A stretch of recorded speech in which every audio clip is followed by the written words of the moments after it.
everyone, and welcome back to Austin Talks, where today, as promised, I am doing the post-credit scene for Ant-Man and the Wasp.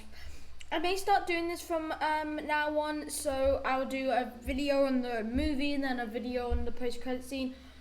But I especially chose this post-credit scene because there's so much to talk about in it. So without further ado, I'm gonna just get right into it. Now, there was actually two post-credit scenes, and the first one I'm going to talk about is the one to do with the Council of Kangs, which is so Pharaoh Ramatat, which is on the far left, Immortus, who is in the middle, who looks very comic accurate, and then the Centurion on the far right. And he does not look like the Scarlet Centurion at all, but he's called the Centurion. Yeah, and he looks quite cool.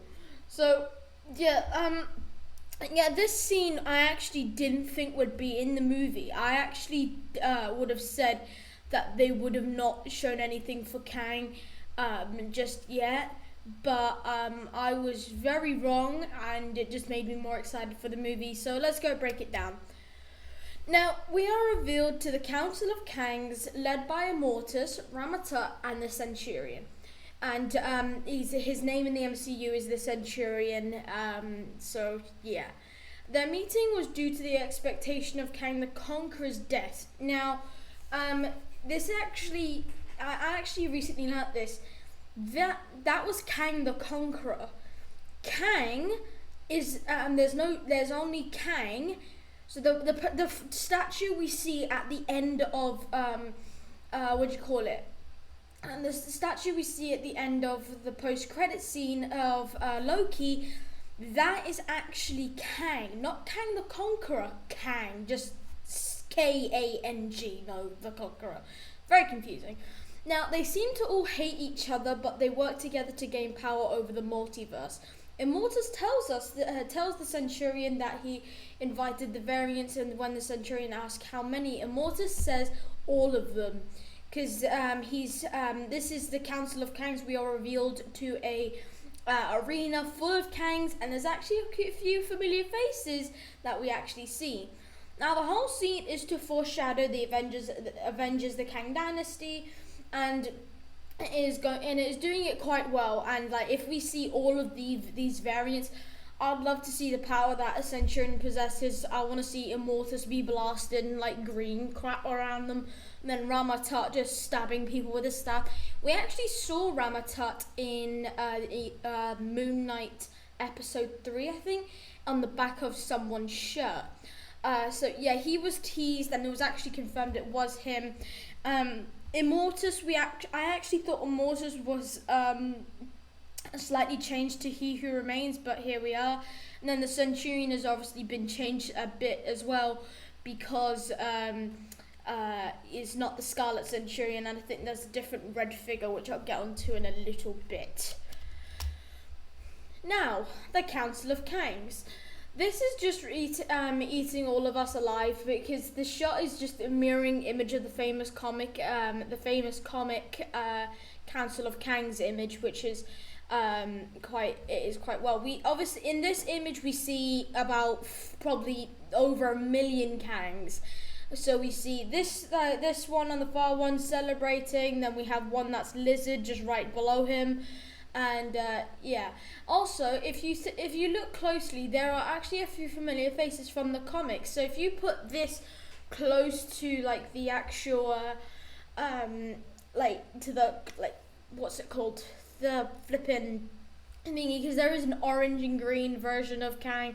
So yeah, but there is a few familiar faces you could spot out. There's only 2 that I could see, but I've watched a breakdown video, a load of them. So yeah, now the ones that I've picked out are, the first one is old zombie Kang. Yeah, I picked a great image for that. Now this shows a peak of comic accuracy that it does look great. We've got the whole circles around the eyes, we've got the whole markings on his head, and we've got the old wrinkled guy. Now, and because the picture lines up exactly, whilst it is a minor shot, it also shows how invested they are with this Kang stuff. anyone can sing anything, like can tell me anything that they did with like they are so invested with what they've done for Kang. Like nothing was done for excuse me. Nothing was done for Thanos. That's why he's not the greatest of like big bads. But like Kang, like I've said this so many times, I'm really rooting for this like character arc in this in the MCU. And I think we already know, like from like comics and all that. I think we know who the next big bad of the MCU will be. And I have a Funko Pop of him, and it's Doctor Doom, or someone in the Dark Dimension, because like due to this variance thing, they've really opened up so many doors. So yeah, it shows how they invested with all this Kang stuff, and as Kang is one of my favorite villains of all time. It's just my peak of happiness, in me, and again, even more excited for the Kang Dynasty. This is just like, yeah, you can have a couple cameos here and there, but the fact that they've gone through the effort to make like the shot of the Council of Kangs, like, yeah. And I don't actually know why they're all cheering, but anyway. Now, the one that I'm saw was Mr. Gryphon. Now, this is confirmed, not a speculation. It was said that guy in the black suit is Mr. Gryphon. But Mr. Gryphon is the suited person who teleports to the arena, and he's one that we actually zoom in on, so it's kind of, yeah. Now, whilst it is blurry, we can make out the suit and the actor. You can see, like, the suit, and you can also see the features of Jonathan Majors. Now, also, I have a theory. So we saw something in the void of in episode 5 of Loki of the Kang Tower, and also Stark Tower at the end of the end of Far From Home was bought out, and I think Mr. Gryphon was that very being. As I say down there, can you connect the dots? Yeah, the Kang Tower does look exactly so similar to Stark Tower. And if you think about it, Far From Home was the last project we had until it was the last project we had until people were doing speculations. Was the last Thanos related movie, and was the first Kang introduction thing, because they had already confirmed it and cast him. So yeah, I'm excited for Mr. Gryphon. I hope we see him using his dark energy to kill people. We probably will in Avengers Kang Dynasty, but with this post-credit scene, and then for all the reveals and breakdowns we've seen, and also the character to his left, on the live action version, I actually think, because that I haven't seen the face, but I want to say that's actually him. I want to say that's actually the Kang, not Kang the Conqueror. I think that's Kang, but they didn't confirm it. So yeah. Right, the second post-credit scene, Victor Timely. Yes, we got a teaser for Loki season 2. And I can't wait. So it was to do with I think it's actually, yeah, we'll just get right into it. Right, what happened in the teaser? We see a title showing that Victor Timely is presenting a creation of his, and he explains how it can alter time and how it can be shaped. I love the accent as well. We can shape it. We cut to a shot of Mobius and Loki, where Loki looks frightened, and that is the same face as He Who Remained. It actually is confirmed that this is a scene taken directly from Loki season 2. This is the scene we will have in Loki season 2. Now, for those who don't know Victor Timely, in the comics, Kang time traveled to 1901 and made himself an industrialist under the name of Victor Timely. In this scene, we could potentially see the pitch for Timely Industries, which was Kang's way to further his advanced technology. So this is like Victor Timely is a name he just came up with, but that's actually still Nathaniel Richards. So yeah, and like honestly, for how much trouble they are going through for this whole Kang thing, the amount of costumes Jonathan Majors has probably had to put on out is mad. But so this is what happened in the teaser, and I was just like, oh, Loki season 2's coming soon. It is said to come out this year, and I think it may be coming out after maybe Secret Invasion, which we'll be doing a video on, obviously. Yeah, so I do think it's coming out after Secret Invasion or something like that. Now, from this, what can we expect from the plot of Loki season 2? From the teasers for the season, this scene, and the end of the last season, if we add up all the dots, this season will be very Kang-based. And we kind of knew that from the end of last series and the whole plot line. And it makes a very direct link to the Kang dynasty and the future of the MCU. It does. I mean, you can't not say that it doesn't. It's a fact. It's not a theory. It is a fact. I've been waiting for this for 2 years. I was one of the few people in my family who loved Loki. Actually, probably the only one. My uncle, no. Dad, no. My brother and his girlfriend hated it. And she was just like, it doesn't make sense. I mean, for my dad, yeah, I can understand it didn't make sense. He'd probably. I mean, he watched the Flash.